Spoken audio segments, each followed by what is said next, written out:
Hey guys, happy Thursday. Hey everyone. Thank y'all for joining. I was wrapping up a phone call, y'all. Oh my God.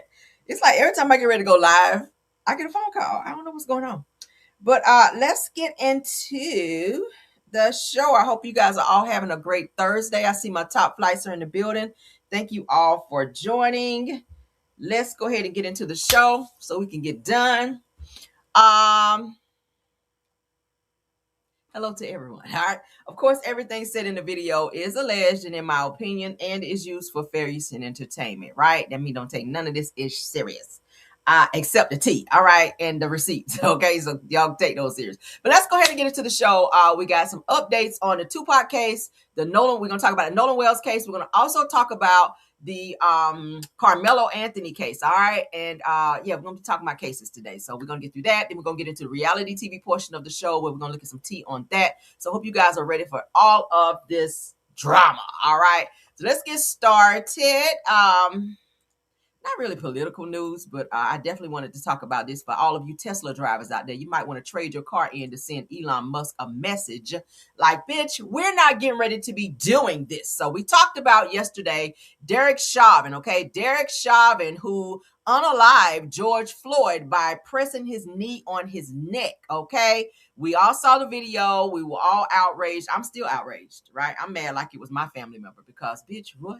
But anyway, so Elon Musk says, because as you guys know, Derek Chauvin is serving a prison sentence right now and getting his ass whooped every other day and twice on Sundays.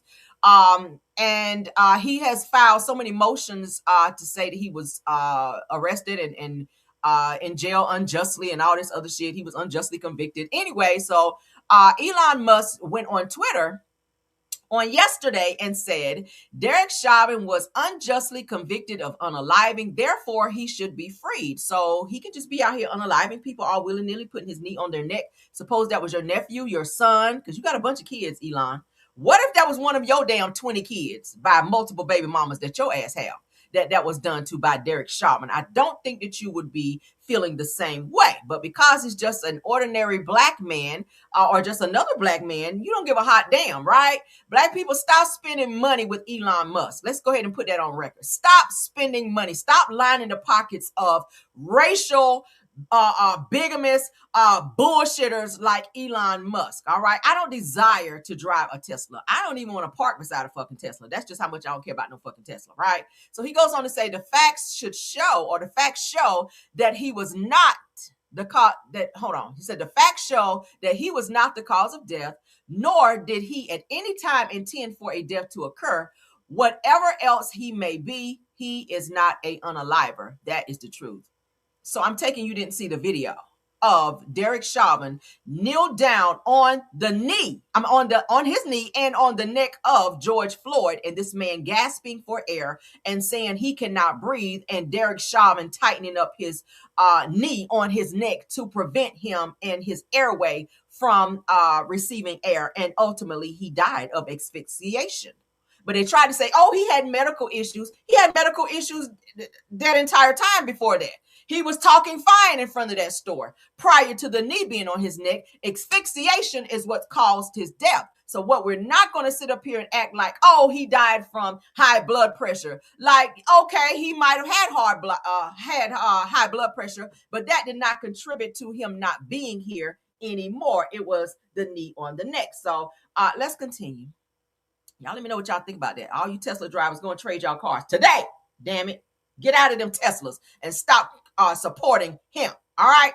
In terms of saying that he was unjustly, Derek Chauvin was unjustly convicted of unaliving and said he should be free. I digress. I don't agree. All right. That's what he said on Twitter. Y'all see it right here. All right. Then they try to say George Floyd OD'd. So he OD'd while knee was on his neck.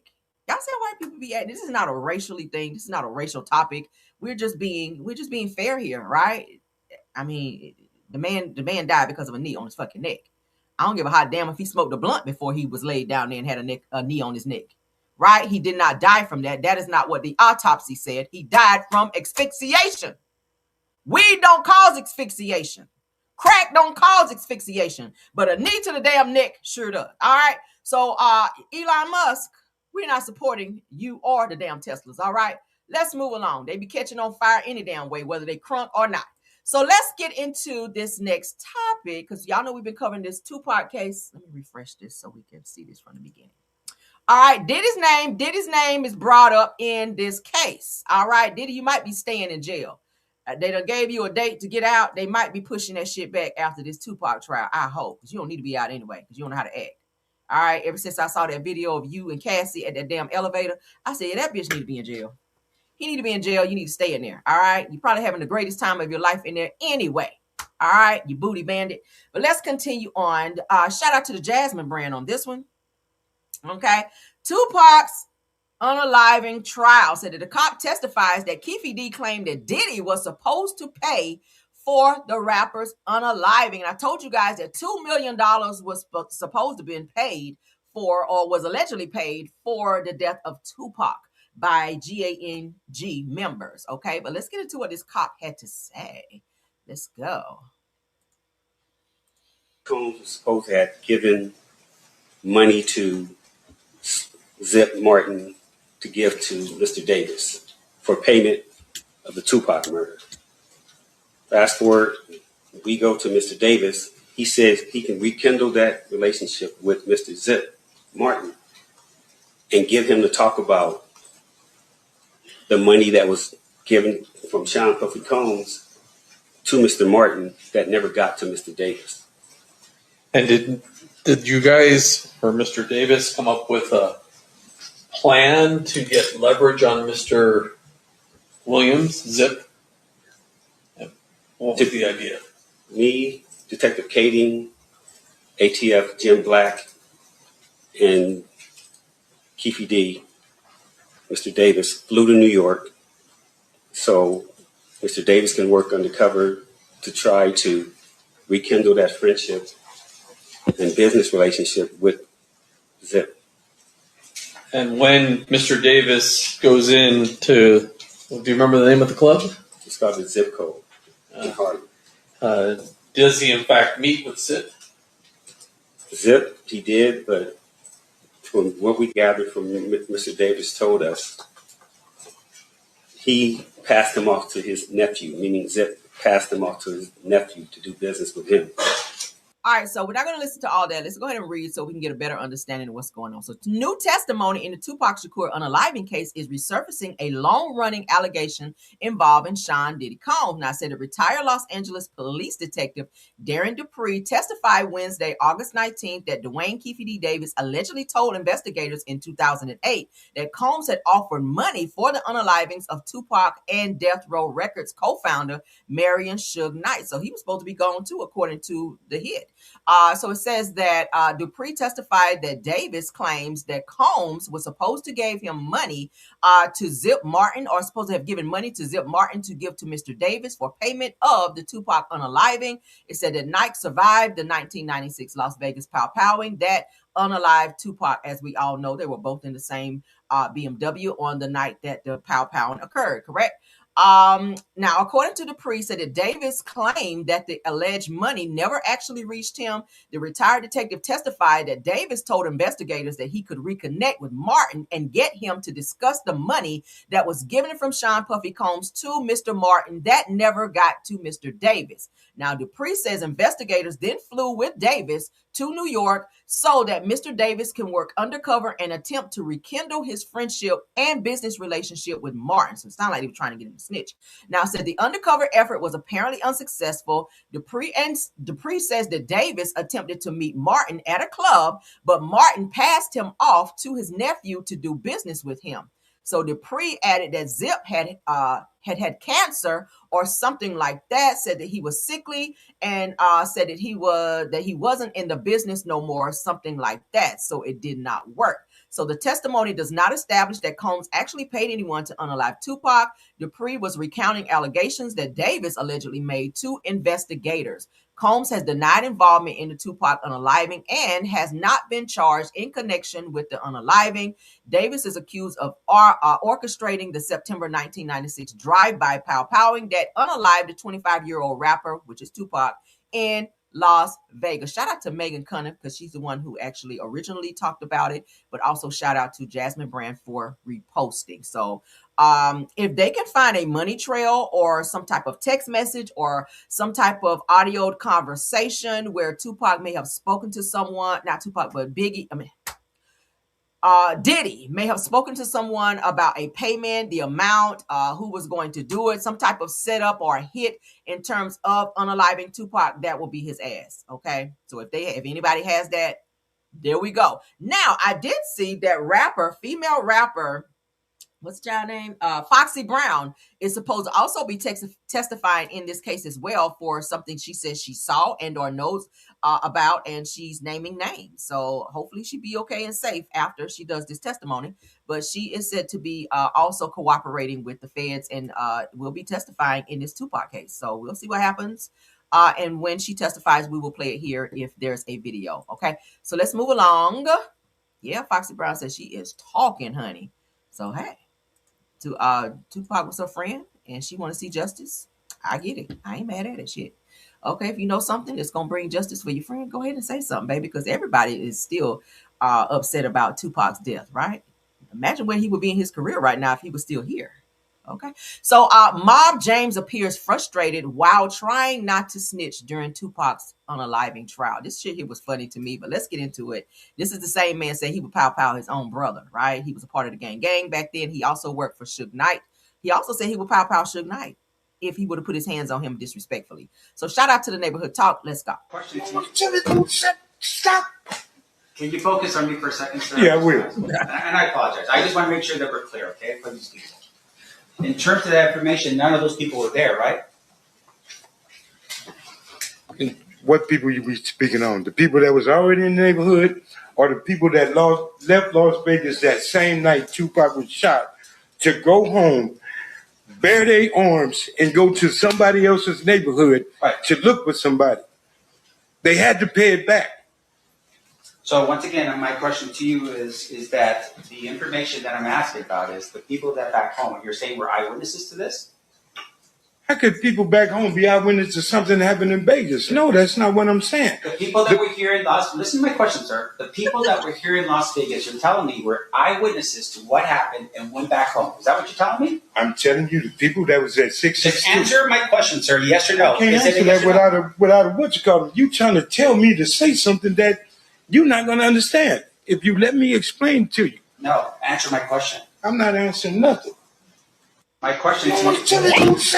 Stop. We say you can't come in court and do things how you want to do it. They're asking you questions, then you have to answer. They don't want no long, drawn out, synopsis of what you might have felt happened on that day. It's, a yes or no, or did it happen this way? Like, he is getting frustrated and he's been a little too erratic in court. They're going to throw his ass up out of there.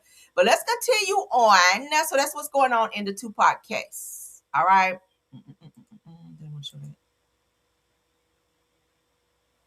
I'm going to can that for my next video. Yeah, we're going to talk about that next. Let's get into Carmelo. All right. So Austin Metcalf's dad with his racist ass, let's get him up here because he is mad as fuck about the recusal of Judge Roach, baby, because y'all know that's his friend, right? That's his friend. Judge Roach was his friend, girl. So he is mad. He is mad as hell, and he is speaking on Carmelo's win yesterday in court for the recusal of Judge Roach. And as we know today, prayers up again. Don't stop praying because we still got another mountain to climb in this Carmelo case. Today will be the hearing for the new trial, okay, where they will set a date or say yay or nay for a new trial in this Carmelo case. Hopefully they will. Now that they have Judge Roach recused, we do have the new judge that will be taking over. So he will make the decision today if there will be a new trial. But Austin Metcalf's dad, Jeff Metcalf, seems to be very optimistic that there will not be, even if it's a new trial, that it's not going to change anything because of what was said in the prior trial. So let's get into what he had to say. Shout out to NBCDFW. Let's go. I mean, if they want to view it as a win, that's okay. They have every right to view it as a win. I mean, technically, yes, they got the judge recused. Okay. Let's see what happens tomorrow. Let's see if they're still celebrating tomorrow, because If he's granted a new trial, he could get more years. I have no idea what the defense is going to throw up for their reasons for a new trial. To me, it still doesn't matter. It doesn't change the facts. The facts are the facts. We had 35 witnesses last time. We only had to use 21. And 31 of them hoes was motherfucking lying because, including your son, who did 2 interviews with news stations and changed his whole entire story whenever he gave his testimony. You gave a completely different testimony to the police than what you gave on your written statement. Your son did, right? So I'm not sure with these witnesses, and a lot of his friends out here, a lot of Carmelo's friends got on the stand and lied on Carmelo on what happened that day because they're afraid of your other son who probably threatened to put paws on them if they didn't say, I'm gonna say allegedly, if they didn't say what was agreed to be said, because y'all did congregate after your son passed away. I hear y'all had a nice little cookout with all the friends over there at your house. I'm pretty sure there were some conversations that was had, kind of like almost with the Nolan Wells situation, where all the homies got together at one person's house and said, okay, this is what we gonna say and this is how we gonna move. And bitch, nobody better not move no type of way than what we say. And if you do, this is what we gonna do. I'm pretty sure a conversation like that was had, allegedly, hypothetically, and maybe. So he seemed to be very optimistic about the trial or the case or hearing rather today that it won't change anything if there's a new trial. I beg to differ because new testimonies will be given, all right? And they're going to compare testimonies that were already given versus what's actually known, because these are some great attorneys. If they were able to get somebody who's never been recused before, who was bragging, honey, I've never been recused. I've been on the bench for so, and I've never been recused. Well, your ass is out of there now. These new attorneys working for Carmelo, they are coming through his stomping heavy. And I have all the faith in the world that they are going to find some serious loopholes that happened in this first case, which is going to give Carmelo a few heads up in this new case. And we're going to go ahead and speak into existence that he will get a new trial because he deserves a new trial. This was definitely a self-defense case, and this first-degree bullshit, they need to throw it out. So don't be up here being too cocky, Jeff Metcalf, because your ass gonna be crying later when this new trial is granted today. And I'm hopeful. I'm hopeful after they look at all of the evidence that's laid before them. Let's continue this. We have a video. We have a confession. I don't know where there's this big bombshell thing that's going to change the case. And, you know, if it was that important, it would have came up the first time. It couldn't come up the first time because the damn judge would not allow it. He wouldn't even allow Carmelo to even get on the stand. He wanted to testify. He would not allow it. He was doing last minute stuff to block certain people from being able to speak, like the fact that Carmelo has epilepsy. Hello? They wouldn't even allow that to even be spoken in the damn trial. So certain things that should have been talked about during the first time around was not allowed because of who was on the fucking trial, which was Carmelo. So don't be so cocky like it's going to go how you want it to. Let's just stick to the facts of what happened that day underneath the tent. For me, the facts of what happened is your son is a fucking bully. The one that ain't here no more and the one that's still here. Both of your sons are, because they whooped your ass. Did you talk about that? Maybe the new attorney should bring up the fact that these same sons who were putting out racist graffiti and threatening girls that they were going to put hands on them. They said that their hands are bisexual, meaning they will put hands on boys and girls. We read all of that here, where it was already witnessed that your son, Austin Metcalf, repeatedly told Carmelo he had to move from somewhere when he was not in authority to do so. He got out of his seat. He got out of his seat and approached him. Give me 1 second, guys. I got to take this call. I'm so sorry.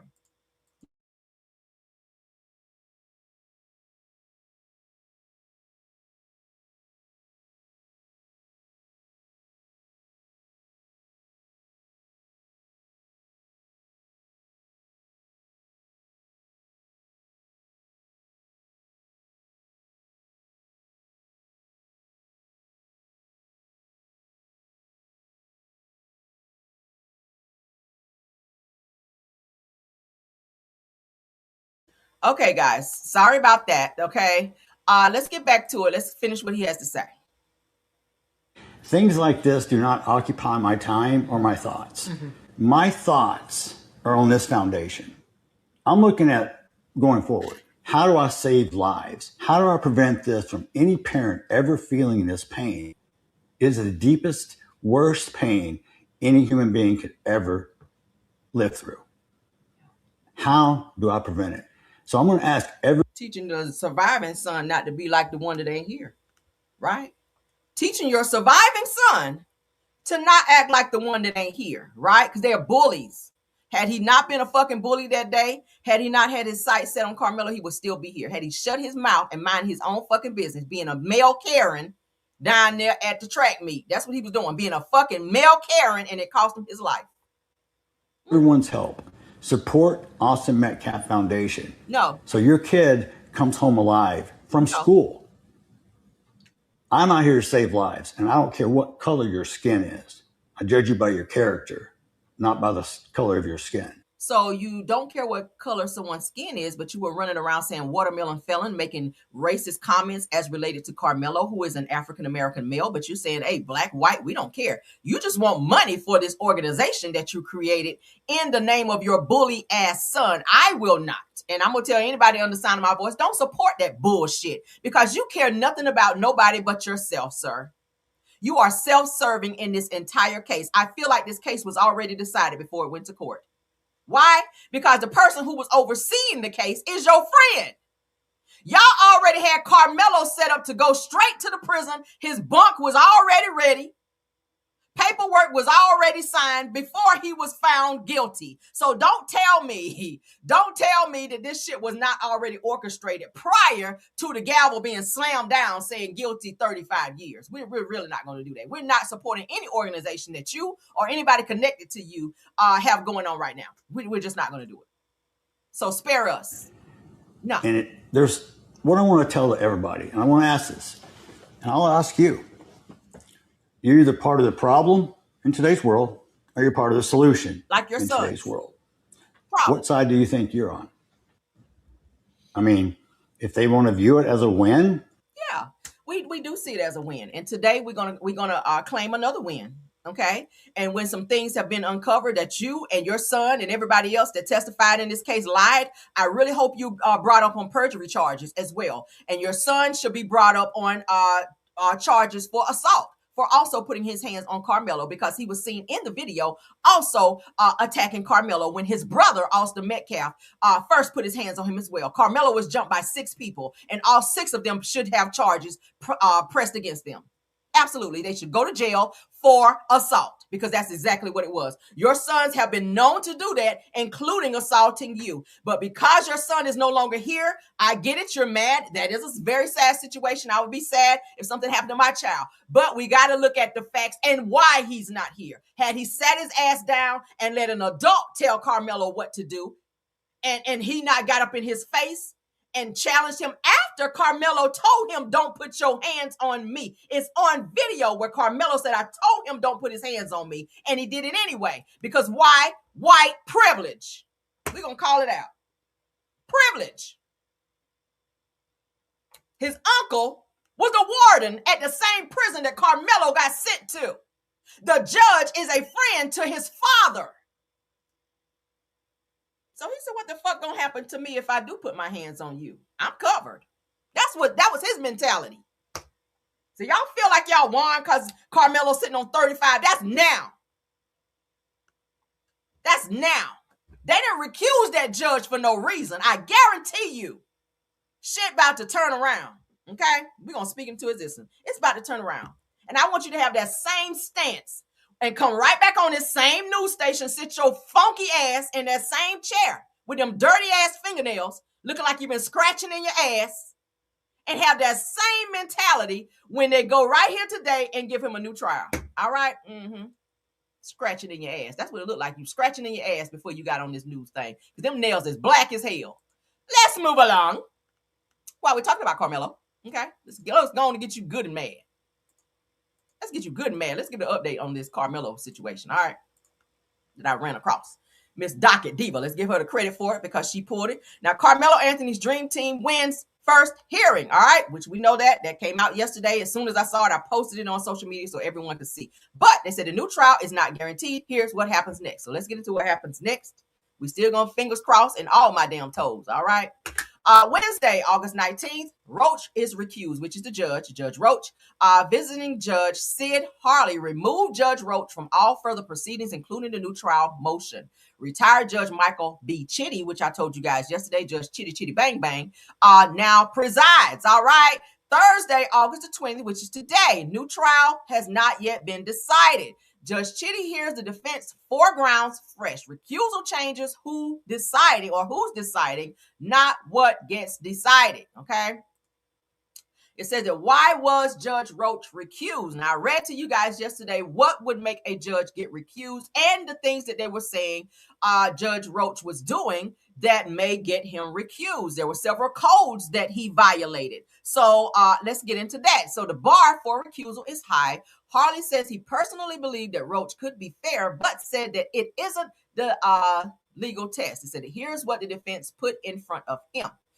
June 11th, post-verdict TV verdict said that 2 days after sentencing, Roach sat down with WFAA and was asked whether the jury got it right. He said that yes, they did. Whatever they say, they got it right. So he wasn't supposed to do that as a judge, okay? You're not even supposed to speak on the case like that as a judge. Canon 3B10, which I told you guys several canons. We read them yesterday. Texas Code of Judicial Conduct.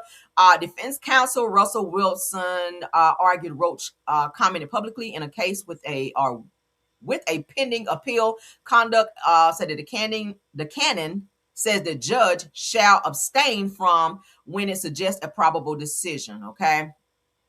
Oh, God, I'm not reading all these. So court restrictions cited again. The recusal motion pointed back to the same access limits that are at the heart of a ground of one of the new trial motions, the 27 public seats and the barred cameras, as further evidence that Roach had staked out a defensive position about his own rulings, okay? So the Judge Harley grants the recusal. Said that Harley says that he believed that Roach may have seen himself as educating the public, an exception under the rules, but concluded that framing didn't survive how a neutral outside observer would see it, okay? Said it is a very high bar to recuse. Said that I believe that he could be fair in this matter, but that is not the test, which we already saw, okay?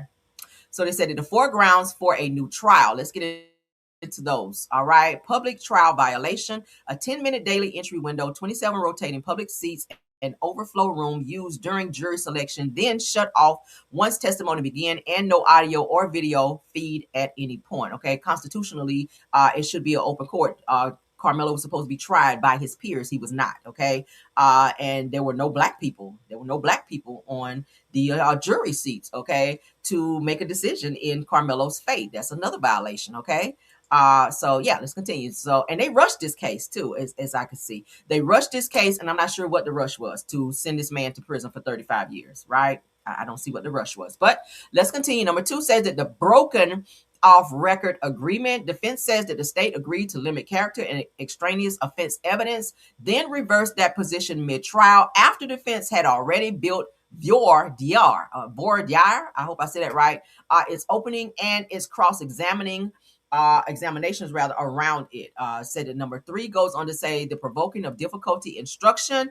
Defense argues that the defense never supported this instruction and that it let the jury strip Anthony of self-defense before ever weighing it. See, the state leaned on it in the closing. So I feel like he's going to get the new trial just based on what we just read.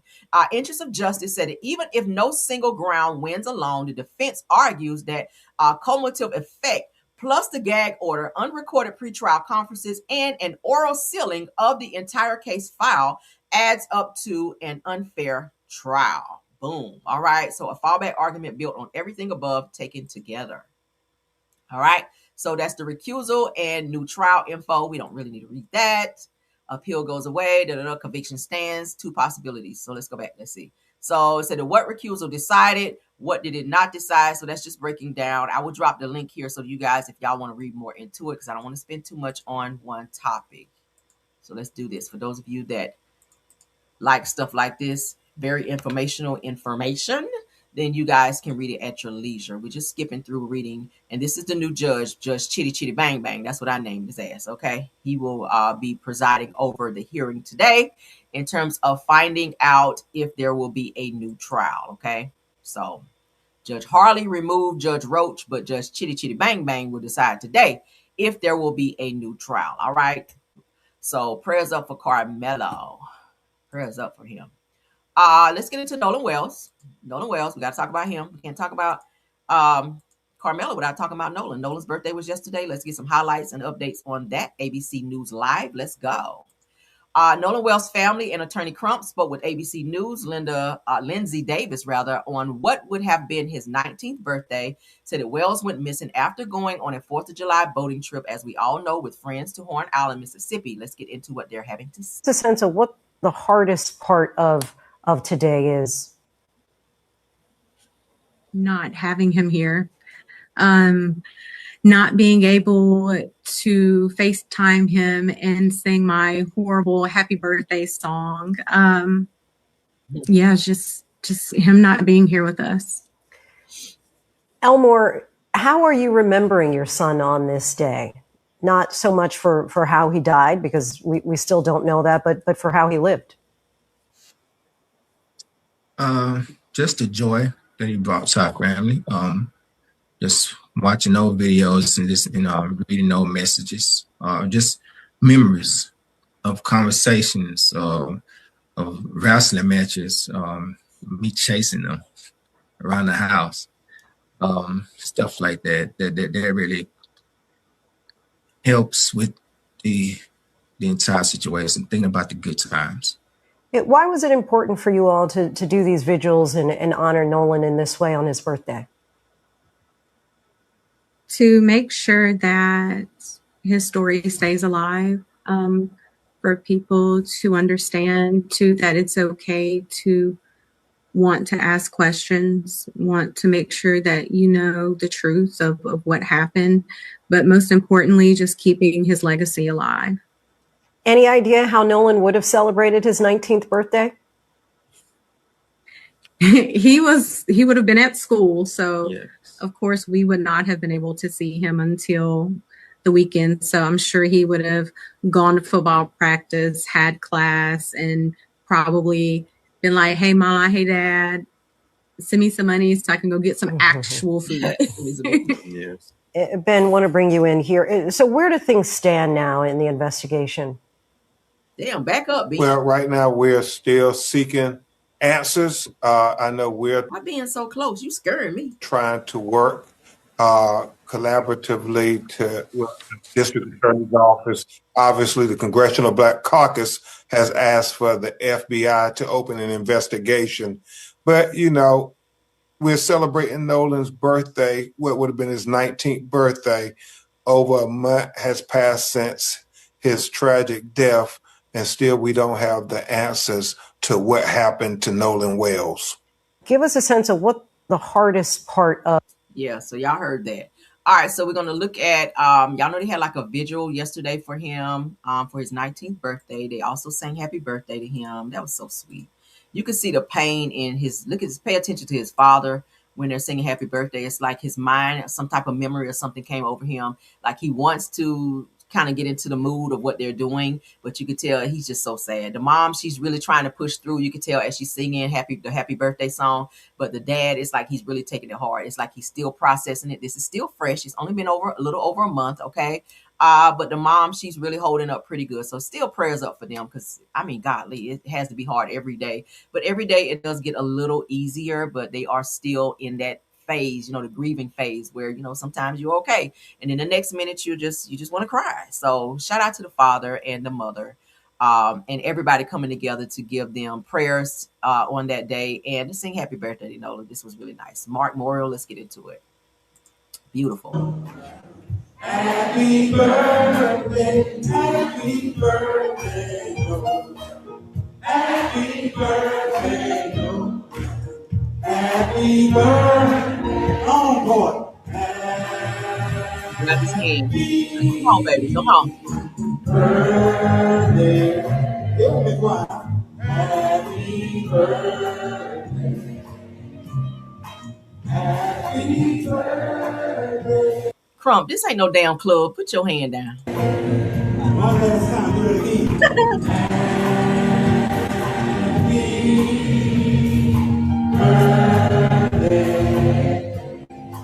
Happy birthday.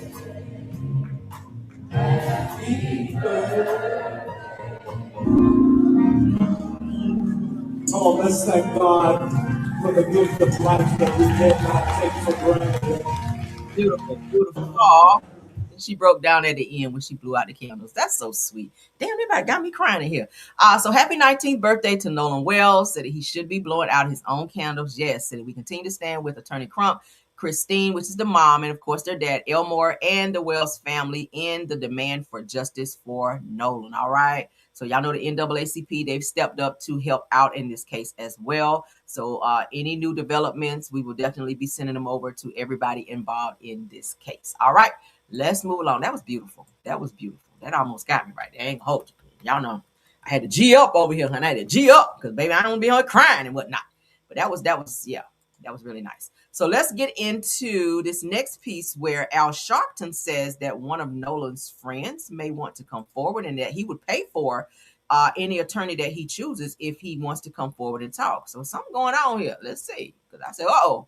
So Al Sharpton urges Nolan Wells' friend to step forward during the vigil. All right. So the Reverend Al Sharpton urged one of Nolan's one of the young men who was with Nolan Wells on Horn Island to step forward Wednesday, August 19th during a virtual prayer vigil marking what would have been Nolan Wells' 19th birthday. So the National Action Network organized the virtual vigil to bring faith leaders together to pray for Wells' family and for the truth about the 18-year-old's death to come to light. Said we are not accusing anyone of anything. Sharpton said during the vigil, said we are not against anybody. Why is everybody against us? Said why are people upset that we just want the truth? That's what I'm saying. So Sharpton said conflicting accounts surrounding what happened on the island don't smell right. I said the same thing. Said he also pushed back against criticism directed at the Wells family, including attacks from some of the friends and parents connected to the outing. Said, why are you getting angry when people are saying that they want to know the truth? He says, arguing that those involved should instead be saying, we will help you find out the truth. Right. So why aren't you guys attaching yourself to give any information over to the people that's over Nolan's case versus fighting against it and doing interviews against the mom and the family because they just want to know the truth? It's weird. It's weird. You guys are doing the complete opposite, which makes people look at you guys in a certain way. Right. So it said it keeps saying his story, keeps saying his name. She says that I know God is going to get us through. Elmore Wansley, which is the father, said that the day was particularly painful because Nolan should have been here celebrating his birthday. I told y'all he was kind of in a different mindset. That's why she grabbed his hand while they were singing. Like, come on, babe, come on out of that. Let's celebrate Nolan, right? So you can kind of tell he was really, really sad. Said that he would have been in school today, as we just heard them say. He would have went to practice and then called on his birthday. Now, during his closing remarks, Sharpton acknowledged that one of the boys who was with Nolan on Horn Island was on the call. Said that if you have nothing to say about, so if you have nothing to really be concerned about, then you should step forward, according to what Sharpton said. So if you want to join in on what we're seeking, you're welcome. Said we don't have to slip and slide here. Said we just want the truth about this young man who should be celebrating his birthday today. Let's get into Al Sharpton. I've been told that one of the people that was with Nolan has been online watching this. If you want to come forward, call us. I'll get you an attorney. I'll pay for your attorney of your choice. We just want the truth. I've been told that they're all sitting back watching to see what new developments. They are scared as fuck that one of their names is going to be brought up in one of these. They're all sitting back watching because Warren can recite every single thing that's said what they're saying in the news. And I was watching this. Oh, they're absolutely watching to see what new developments are coming out. So they're watching everybody's pages, every news station, child. They are watching this shit. So if you have nothing to really be concerned about, then you should step forward. All these parents have said from the beginning is they want the truth. So if you want to join in on what we're seeking, you're welcomed. We don't have to slip and slide here. We just want the truth about a young man who we should be celebrating his birthday today. You don't. Nolan was an incredible person. And his loss has definitely affected our family in ways we could have never imagined. So I just ask that you all please continue praying for us, especially today. Nolan was. We have a major void that's been taken away from us. And it's something that is going to take a lifetime to even try to feel. But we thank you guys for being there with us through this journey, because it is a journey, not just for our family, but for everyday families who may have gone through this or just feel for us. We Prayers up, man. That's hard. My God. So shout out to Al Sharpton, Ben Crump, and everyone that's helping with this case. Shout out to the Wells family and prayers up for everyone involved. Let's move along. Got a quick update for the case we talked about the other day where they found the kids locked up in the trailer with this lady who was supposed to be the babysitter who got close to the mom for like over a year to get her to be comfortable with giving the kids over to her, where she ran off with the kids and they found them. Thank God they were okay. So we have a new development. So kidnapping suspect faces new charges after investigators say pregnancy was fake. So I told you guys that she had something. I read somewhere where she was something was going on where she couldn't have kids or something like that. So she was seeking out people who could have kids, and I think she was going to try to steal these kids and keep them as her own. This kind of sounds like the same story that happened with the what's the little girl that was stolen from the hospital? Y'all remember that? And they made a whole movie about it on Lifetime. I actually follow her on Facebook now, and she's getting ready to have a baby girl now. Okay, what is her? I can't remember her name. But anyway, Crime Watch Atlanta. Y'all know what I'm talking about. It's on I think it's on Lifetime. Okay, Niecy Nash played in the movie as well. But yeah, the girl is getting ready to have a baby. But let's get into this though. Paulding County, Georgia, said a Georgia woman at the center of a kidnapping investigation is facing additional charges accused of faking her own pregnancy. Now, Lakeisha Brown was arrested on Monday after she was found with 2 kidnapped children inside of a trailer at an Atlanta apartment complex, right? It goes on to say that Channel 2's Ashlyn Webb has been digging into Brown's background and learned that deputies in Paulding County received a tip that Brown has sent a picture of what appeared to be a unalive unborn to a man that she allegedly told was the father or child's father. Said that the man's family told deputies that Brown had also sent him pictures of a newborn along with the baby's weight and time of birth. She's sick. Said that the man also sent investigators pictures and videos of Lakeisha showing baby clothes and newborn items. According to the police report, Brown's daughter had texted the man saying that her mom had a baby. Now, said related stories is that he was trying to find out what the status of the child was because I think he was trying to do the right thing and be a father. Paulding County Sheriff's Ashley Henson said that Brown eventually led deputies inside the home, telling them to search the entire house because there was no baby. Investigators found something that raised more questions, an open package of newborn diapers. Several of them were missing. It said that deputies even searched 2 burn barrels in the backyard. Obviously, they thought, if there was an allegation of a child being unalive, that they thought that was a part of it. So they thought maybe if it was a baby, that maybe she burned it in a barrel. Said that in the end, deputies found no newborn, and investigators say that they determined there never was one. Okay, said that we actually were able to determine that she used what appeared to be a doll to simulate an actual birth. Henson told Webb she is sick. Said, I think that the diapers and the photos that was a part of the scam, said, I guess to entice him to provide her money for things throughout the pregnancy. In addition to the kidnapping charge in Atlanta, said that Brown now faces a misdemeanor obstruction because she lied and hindered their investigation. So Brown was previously indicted in Alabama in a strikingly similar case involving the kidnapping of a newborn. So I feel like this woman can't have children, as I told you guys before. So she seek out people to act like she's the babysitter and get them to get comfortable with her and to be alone with the kids. And then she said, oh, I'm going to go to Walmart like she did with this last mom. Oh, we're just going to go to Walmart. We'll be right back. And then, minutes turn into hours turn into, and then she just don't come back and she don't answer the phone. Right.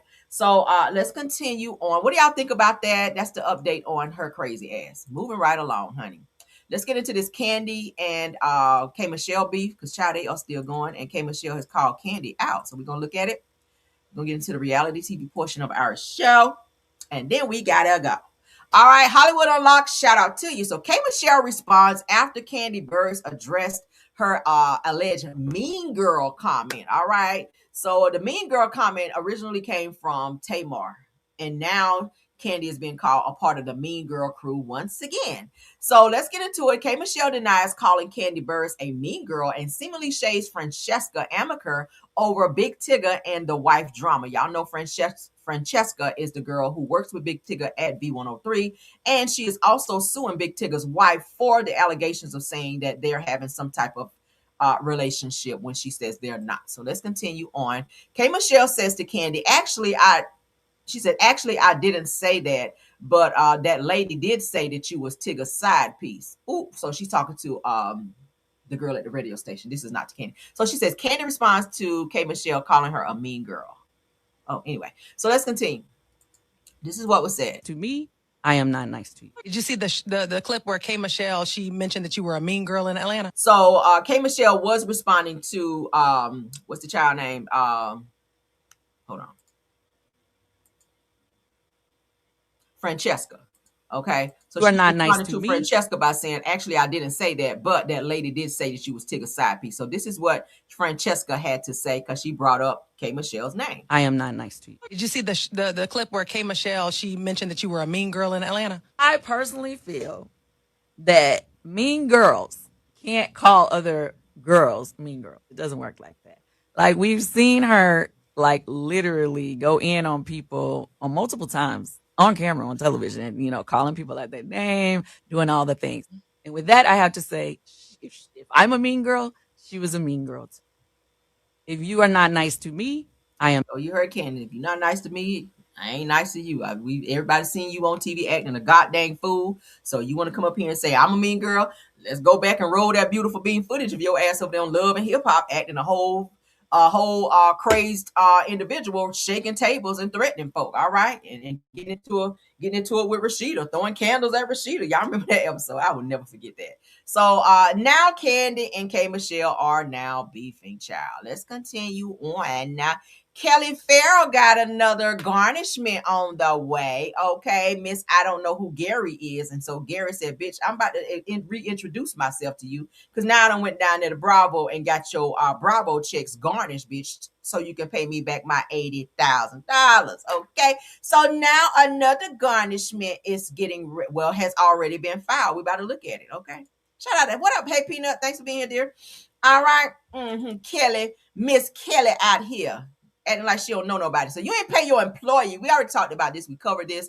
But little Miss Nana's chicken and waffles, okay, you ain't pay your employee. So she said, bitch, after Gary get his money, I'ma go on and get that garnishment on your ass so I can get mine. Because her employee former employee that used to work for her at Nana's Chicken and Waffles says that Kelly ain't paid her several checks. And refused to pay her, and Kelly didn't even show up to court. So her ex-employee won her case against Kelly for $18,788.52, Lord. And she also said that she's alleged to be owed more than $2,000. So let's read first, and then we're going to get into the court document. Shout out to Reality T because she posted it. So the legal tea surrounding Real Housewives of Atlanta's Kelly Potter Farrell continues. Former Nana's Chicken and Waffles employee Sanaya Casey sued Kelly over allegedly unpaid wages after claiming that she worked from July 8th through August 15th and received only one payment. Now, y'all remember I originally covered this and I shared with you guys. She was on Twitter airing out Kelly, saying Kelly and her mama was in on it, right? I believe it. So said that several employees were hired to work at Nana's Chicken and Waffles, and said that Kelly was telling them that she would pay them via Zelle or Venmo or something to that effect, and said that when it was time for them to be paid on that Friday, they checked their Zelle, Venmo, nothing. So they would ask the mother who would be at the restaurant because Kelly wouldn't be there, and the mother would tell them, you just have to wait, they're going to put the money in there. And upon them continuously waiting, the next week would come around, still no money, right? So they were like, so several employees were like, well, shit, we just not going to come to work. We're not working till we get our money. So Sanaya Casey decided, well, I ain't going to keep doing this shit. She did keep coming to work a little bit, but then she decided they're just not going to pay us. So what I'm going to do is I'm going to go file and I'm going to report her to the Better Business Bureau as well. And that kind of sparked in case against Kelli. Okay, so Kelli continued to ignore and run from paying her employees, and several other employees I hear have also filed something against Kelli. So Kelli, you should be hearing some more about this as well. You're gonna be facing some more charges, girl. So it said she alleged that she was owed more than $2,000 and sought $18,788.52 in total damages, including lost wages, back pay, damages, and legal fees. Ooh, girl. Damn, Kelli. So they said Sanaya says that she won the case, and now she appears to be pursuing collection. Now, in her latest video, she headed to the Fulton County Courthouse writing, "Going to get my check after Gary gets his." Okay, Miss, I don't know who Gary is. So said that the court appearance also reportedly went forward without Kelli appearing, because she don't never go to court when she got to go, adding another layer to the situation. Said it, and just like that, Gary Tolliver, Sanaya is now looking to garnish money owed to Kelli. Ain't gonna have no checks. You're gonna be working at Bravo for free at this point, bitch. You're gonna be working on the show as a friend of for free, because you got to pay these people, right? And don't be trying to go and do a switcheroo with your accounts either, because that's gonna put your ass in another situation, right? So Kelli be doing all this talking, jumping into everybody else's business on the show and at the reunion, but you won't be jumping in your own damn business and getting your ass down there and paying the people you're supposed to be paying, all right? But you do have some more litigations on the way. Let's get into the court document. This was filed in the Fulton County Superior Court. E-filed, it appears, on 6/12/2026 at 2:23 p.m. Shay Alexander is the clerk of court, rather. Now, in the Superior Court of Fulton County, state of Georgia, Sanaya Casey is the plaintiff. Nana's Chicken and Waffles, Kelli Farrell is the defendant. All right, you guys see the civil case number there. Final order of default judgment. The above captioned case came before the court on May 20th, 2026 for a duly notice hearing on plaintiff's motion for default judgment, which is a motion said that the plaintiff appeared for the hearing while the defendant did not appear, as she never does for any of her court days, right? Said that having considered the motion, the arguments of the plaintiff, and the record of the case in this entirety, it is hereby ordered, adjudged, and decreed that the plaintiff's motion is granted, and that a judgment is hereby entered in favor of the plaintiff and against the defendant jointly and severally in the principal amount of $18,788.52 together with the cost of court. So ordered on this 12th day of June 2026. The honorable judge, child, and signed off on it. So Kelli, that's your ass, baby. So go on, and maybe Shamil can give you a loan since she's speaking up for you at the damn reunion, right? She said you always naked, so apparently y'all run around naked in front of each other all the time. Allegedly. Hopefully y'all can go and put some clothes on, and she can go and write a check out of Gerald's account so she can help you pay off some of these damn debts since y'all buddy now. All right, but let's move along. So as you guys can see, Kelli Farrell, child, got another garnishment on the way. Hallelujah, Lord. Moving on. That's what your loudmouth ass get, okay? Oh, child. So now K. Michelle is dragging Shamil. So let's get into that, child. She done went live, airing Shamil out like a drop-top Mercedes. So we're going to get into that. We need a jam session. Say no more. Let's get this up first, though. All right. All right, let's get into the jam session because my moms are telling me y'all sitting on my likes, child. And we don't like that. All right. So let's get the likes up, baby. Let's get the likes up. So we can get on through this show, right? Don't have called police up in here now. Call popos in here. Right, let's get the likes up. Let's get the likes up. Let's go. All right. Tap for me.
Let's get on back to the show. All right. We won't hold it up too long. I think y'all get the point, baby. Let's tap on that like. Let's continue on according to No Chaser Child. K. Michelle gives context to her night out with Shamia Morton Mwange, child, as well as she's sharing her feelings on a clip that surfaced of Candy's recent appearance co-hosted V103. So she's still talking about it. To the Big Ticket Morning Show with Francesca Amica. So she can be throwing major shade. Y'all know how K. Michelle is. Let's get into K. Michelle because she recently went live. Let's go. So you go out to eat. A couple other people go. And your friend, Shamia, calls me and she says, hey, we're done with the concert. So get this right. We dropped Shamia off at the concert. Okay? Why? This is where she says, I asked to go. Y'all, I don't mean no disrespect, but look at me. Think about how I act. I have a blast. People, you just have to know me. Y'all know damn well I ain't asked to go to no Charlie Wilson concert with no Candy. Not Charlie Wilson. For what? No disrespect, but for what? Like, okay? None at all. Oh, let's get on the phone call first, right? So, when her mama leaves and we all leave this club this night, so you go out to eat. I'm like, I never want to hang with this lady again. Something is wrong, okay? So, I'm staying my distance. She calls me and say, hi, Candy knew that I was saying that or whatever. I said, what, Shamia? Well, I was just saying, I'm sorry if I hurt your feelings because you was upset or you was crying. I was just saying that y'all would get along so much. Y'all would be the best of friends. Y'all talented. You're pretty. She like you. You like her. I'm like, what does this have to do? Why are you being messy, Shamia? What are we even talking about? Yes, this is a pretty woman. Yes, she has success. Me and this lady have never had a problem. We're in the music industry. We've never had a problem in over 10 years. So what? What are you doing? What are you doing? What are you doing telling her and telling them, Rashida and them, telling these girls that I want to hang with them? Out of all of these years, I done got away from that. You didn't come into my life. And you telling these girls I'm asking to hang with them? You out your fucking mind. You are out of your mind. So I'm telling her, I never said that. I never asked you. I never asked you to go to, I don't even talk about these women. Well, I'm sorry. You know, she always sorry. I'm sorry. I'm sorry. I just wanted us to be cool. All to be cool. You wanted us to be cool. I don't have no problem with these women. But I don't want to be their friend either. I got my friends. So what are you? And the heck and the trauma and the years of therapy, even being shook up about being in this group, still is a lot to me. It's a lot for me. And you take that to try to hook me up with them without me asking you? Yeah, that's a bit much. That's a bit much. Leave me out of it. Leave me out of it. So by the time I get to the TV show and we being asked questions, that's when I say, I don't want to hear no more about no candy coated nights. Candy coated clicks. That's when that happened. And I said that there wasn't no disrespect towards Candy. It was just, I'm tired of Shamia talking about this to me. Why is she making it such a big issue? Me and these girls don't have a problem. And Shamia, why do you want this problem so bad?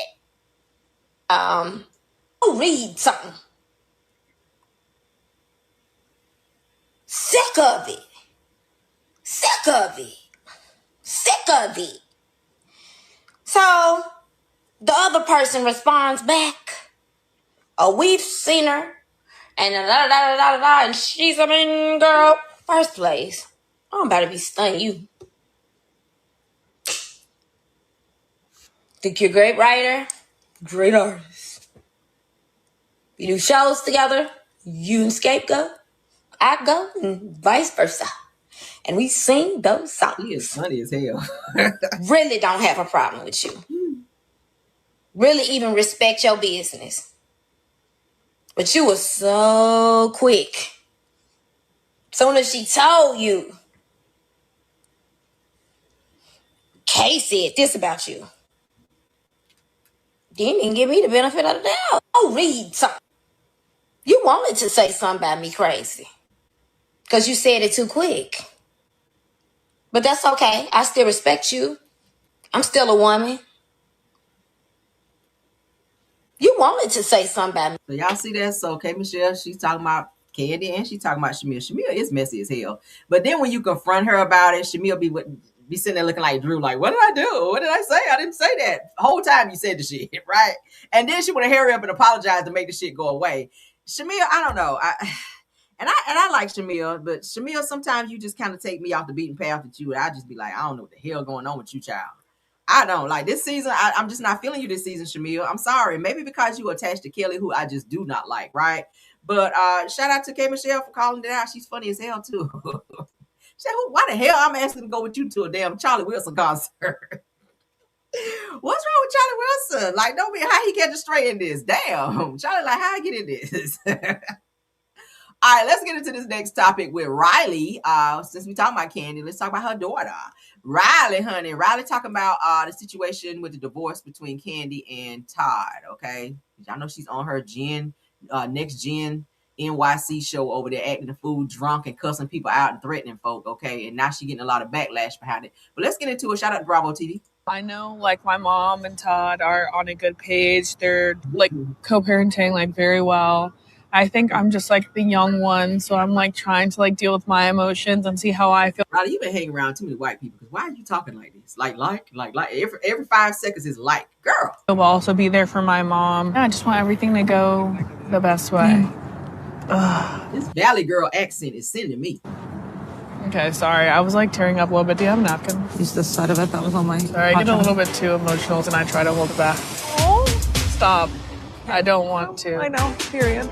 Todd has been in my life since I was a kid. Hey, look at Riley. Riley, I give you this ring as a symbol of, I know you're not my biological daughter, but I love you as if you are my daughter. I think it really caught me by surprise, and I don't literally know how to emotionally handle this. I know, like, my mom and Todd are on a good page. They're, like, co-parenting, like, very well. I think I'm just, like, the young one, so I'm, like, trying to, like, deal with my emotions and see how I feel, but also be there for my mom. I just want everything to go the best way. So she's talking about, I guess, the divorce and all the things going on with Candy and Todd. I mean, I'm happy that she still has a relationship with Todd. Okay, I've seen them taking pictures and stuff together, going places. So I'm happy that because in the beginning I was worried. I was like, oh Lord, because Riley was acting like Mama Joyce, because y'all know that's who raised the child, because Candy was on the road. But Riley was acting like her damn grandma. I said, Candy, I don't know about this one, but Riley kind of came around. And she started seeing Todd as like a second dad, and Todd kind of stepped up in that regard. And I like the way he kind of included Riley in the wedding, to where he gave her like a little ring to kind of include her, to say, hey, I'm not just marrying your mom, but your family as well. So I'm kind of taking you in, and I would love to kind of step up and be that parental figure in your life. So shout out to them for that. And I'm happy that they're still able to be a family unit, even though they've decided to move on with divorce. So let's move on. All right, last topic. Why are we still talking about Candy Girl? So it looks like they were on some type of game. Let's go ahead and pull it up so y'all can see with me. This is our last topic, then we gotta go. Okay, because I got stuff to do, y'all. I gotta get caught up. I can't be on here all damn day. All right, so according to the Jasmine brand, it said that could Candy Burst be convinced to make her way back to the Real Housewives of Atlanta? Now with Phaedra on there. Said that Candy recently linked up with Real Housewives of Atlanta star Kelli Farrell, and the two appeared to be having a good time together. Sharing a clip of the moment, said that Candy praised Kelly's personality, writing that this little firecracker right here is hilarious and broke. Did you put that in there? Said that she also celebrated Kelli for being part of the winning team during their outing, adding that we brought home the win. So they had some type of game that they were playing where they had to like spell out stuff or whatever. Candy, you had a few trip ups, but I guess y'all brought it home, child. But let's get into it. Say it again. You know what happened? They just made us aware that we've done the best of any team that has played this game, meaning no team that has played the spell off so far has won 27 points except for our team. Do you know what that means, guys? It means that she needs to come back to RHOA. What? How did she get that to make it's that? It's two housewives winning. I thought that was so good. Girl. What y'all think? Yeah, girl. Let's see in the comments. Let's see in the comments what y'all think. Girl, you could have got 2 women. What they say? Say it again. You know what Is not trying to come back to no damn Real Housewives of Atlanta. No, ma'am. Okay. A lot of people said they don't really want to see Candy back on there now that she left. Candy's been off the show now for several seasons. And baby, you just got reduced to a friend of. So I don't know why you worrying about Candy position when you barely got your own. You need to be worried about them garnishments over there. But what do y'all think? I don't care no more. Let's move on out of here, child. I will be back for Midday Pop-In, and please keep your notifications on. Thank you so much. Let me go back up. You guys were talking about the Kamaya story. Thank y'all for putting that in the chat, because I forgot her name, and I'm fully following her over there on Facebook. But she about to have a little baby. I hope that she has a different mindset, and I hope that kind of gives her a sense of reality as related to her having her own child now, so that she can kind of see how her own mom felt. We're talking about the Kamaya story, how her own mom felt losing her as a baby and being raised all the way up until she was like 18 years old, where this crazy psycho lady stole her from the fucking hospital. Y'all remember that? And raised her as being her mom. But then when she had to show all these documents showing that she was the biological mom, she couldn't do that. And that's when her ass got caught. But Kamaya, of course, still loved this lady who was in prison for stealing her. And apparently still be visiting her and writing her and stuff. You know, I don't know. It's like a Stockholm Syndrome situation. But that's the only mother that she knew from. Y'all saw that movie? Yeah. That's the only mom that she knew from birth. And unfortunately, she doesn't really see the side of it being a crime. She see the fact that her mom had to go to prison because her biological mom, I guess, kind of inserted herself. So she's kind of punishing her biological mom, and she has a very horrible relationship with her dad. So I really hope that her having this baby will kind of desensitize her a little bit, bring her around a little bit more to see that, hey, see how much you love your baby? That's how your mom love you. So yeah, I follow her. She got a real nasty mouth too. She really needs to be in some therapy if she hasn't already been. But thank you guys for being here. Okay. Rose said that lady really took care of her, but yeah, she did take care of her and she loved her, but she was wrong for what she did. Like, the mom was crying out. She saw them on the news stations crying out for her child, and she didn't give no fuck. She kept that child and raised her till she was 18, and her ass went to prison. But yeah. So if y'all haven't watched the Kamaya story, go and watch it. It's really, really good. Let me see what Peanut had to say. She said that she said life was sad with what she took her bio mom through. Yeah. Said that she has a better relationship with the dad versus mom. She has daggers for the mom though. I'm like, why you have this much vitriol towards your mom? That's the person who gave you life. But again, I said I think she'll better understand it once her baby gets here. If she hasn't had the baby already, she's having a baby girl. So maybe this is God's way of humbling her and showing her like, hey, see how you're a mom now? What if somebody would have took your baby and raised it until 18? And, you would feel a certain type of way if that baby was showing more love and respect towards the lady that stole your baby. Yeah, she did go off on Ayala and cussed Ayala's ass all the way out. Y'all got to go watch that. I was like, baby. And she be cussing people out on her page over there to go over there and tell her that she's disrespectful. She don't give a damn. Her mouth is foul. But yeah, she has a lot of anger still. She has a lot of anger. She really needs to get some therapy, okay? But thank y'all for watching the show. Thank you to my top flights for doing an awesome job of modding. Thank you so much as well to all the content creators. I see you in here, Peanut. Any other content creator to join this live as well. Shout out to the almost 300 watching. Yeah, I did see her on the Yonla. I saw it. Oh, I saw it, baby. I followed that story very close. I was like, damn, I saw the movie and I saw her on the Yonla. She had a very, very bad attitude. Maybe she was jumping up. I thought she was going to hit a Yonla at one point. I was like, ooh, girl, she was doing the most. But yeah, so thank y'all. Thank you to my Caramelians for joining the live and supporting the video as well. You guys, please don't forget to like the video, hype up this video. Check us out on all publications under Caramel Rail. Also on the backup channel under Rails World, okay? Keep your notifications on so you guys will know when we go live. Until the next video, let's go and play Rose's favorite song. This is Rose, my Ma's favorite song. Here, go. Let's go. Low, you can still go. Even when you feel slow, you can still go.